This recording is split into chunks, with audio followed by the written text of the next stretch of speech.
Marianna, Luca, Andrea e Danilo sono loro i protagonisti del progetto di inserimento sociolavorativo che ha reso le sale del reparto di chirurgia maxillofacciale e odontostomatologia dell'ospedale Maggiore colorate e accoglienti. Oltre il bianco con la cromoterapia è un progetto rivolto a persone con disabilità, con un'attenzione particolare a chi ha disturbi dello spettro autistico, nato dalla collaborazione tra Asugi, Università e Comune di Trieste. La disabilità è una cronicità. E quindi è chiaro che la capacità di coinvolgimento, la definizione di progetti di questo tipo, fatti anche in un contesto come quello dell'odontoiatria, oggi abbiamo visto in maniera importante, dimostra come il sistema deve evolvere e deve evolvere accelerando.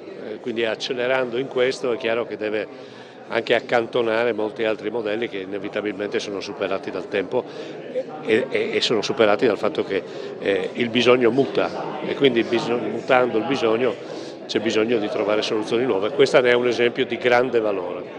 Grazie a questa collaborazione è stata data la possibilità, alla conclusione del percorso formativo regionale sulle tecniche di illustrazione digitale, a 4 ragazzi particolarmente meritevoli e creativi di essere inseriti in tirocini sovvenzionati dal Comune. Noi lanciavamo l'idea e loro disegnavano. Noi abbiamo fatto tutto quello che è la coreografia, per cui dalle piante al cielo, alla dimostrazione di com'è il movimento anche del disegno, non soltanto la figura statica. Li abbiamo guidati in questo percorso, le idee erano loro, noi li abbiamo aiutati a metterli sul muro, quindi spiegandogli come funziona il pennello, le tecniche, tutte cose che ho appreso all'Istituto d'Arte. I tirocinanti hanno lavorato all'ospedale Maggiore decorando negli spazi con una serie di dipinti contenenti le avventure di Peter Canin, che tratta la tematica della prevenzione e della cura del sorriso. Immagini ispirate a Peter Pan e successivamente tradotte in una storia a fumetti. È stata un'esperienza